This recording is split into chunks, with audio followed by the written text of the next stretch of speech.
Recently कुछ लोगों ने न्यूयॉर्क टाइम्स स्क्वायर में बैनर लेके, डिजिटल बोर्ड लेके इंसल्ट किया chief justice of India B R Gavai साहब का। They called him Hinduphobic and demanded apology. जो लोगों को पता नहीं है कि एक्चुअल में ये मैटर क्या है, तो उन लोगों को मैं पीछे का थोड़ा सिनेरियो देना चाहता हूँ कि जब कोर्ट की हियरिंग चालू थी टेम्पल केस के ऊपर, तो तब बी आर गवई साहब ने एक ऐसा स्टेटमेंट दिया जिससे लोगों को लगना चालू हो गया कि ये तो हिंदू बिलीफ के खिलाफ है। Breaking news that's coming in right now. This is related to the Supreme Court and the Chief Justice of India. There was a petition in front of him about restoration of a Vishnu idol in Khajuraho. And it seems while dismissing the matter, the CGI made a remark. He said, go pray to Vishnu himself. और बस ये एक statement के लिए उन पर जूता फेंका गया और एआई वीडियो बनाया गया।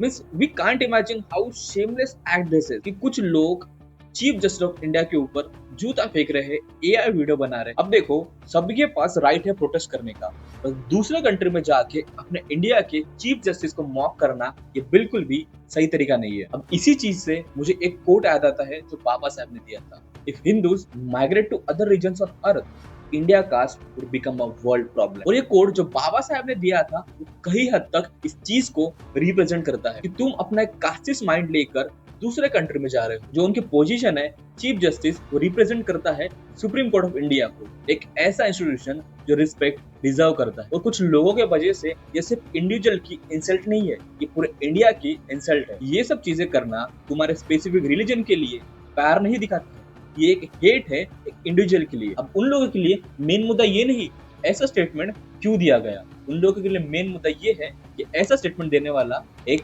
दलित है। Yes, he is India second Dalit chief justice जो अपने एजुकेशन के थ्रू, मेहनत के थ्रू उतने टॉप पोजीशन के ऊपर पहुंचे हैं। अब तुम इंसल्ट कर रहे हो इंडिया के चीफ जस्टिस का, वो भी दूसरे कंट्री में जाके। ये चीजें शो करती है कि तुम अपने माइंड से कितने ज्यादा कास्टिस्ट हो, और ऐसी चीजें बाहर देश में जाके करना शो करता है कि हम कितना रिस्पेक्ट करते हैं हमारे इंडिया को। तुम लोग समझो या ना समझो, पर वहां के लोग को जरूर समझ में आता है कि इनके आपस में ही कितने डिस्प्यूट्स है और एक माइंड से कितने ज्यादा कास्टिस्ट है। इंस्टेड ऑफ बीइंग प्राउड कि एक आदमी मार्जिनेट कम्युनिटी से निकल के इतने टॉप के पोजीशन के ऊपर पहुंचा है, some people are trying to pull him down. अब ये किसी एक पर्सन की बात नहीं है, it's about the respect for the system and for the equality. जो लोग हिंदू प्राइड की बात कर रहे हैं, उन लोगों को पहले समझना चाहिए हमको सभी इंडियंस की रिस्पेक्ट करना है, नो मैटर उनका बैकग्राउंड क्या है, उनकी कास्ट क्या है। इसलिए बाबा साहब ने कहा था we are firstly the Indian and lastly the Indian. Protest करना तो ठीक है, बट वो सब लॉजिक के साथ और रिस्पेक्ट के साथ होना चाहिए, ना कि किसी हेट बोर्ड के साथ या कार्टून के साथ। We should stand for justice,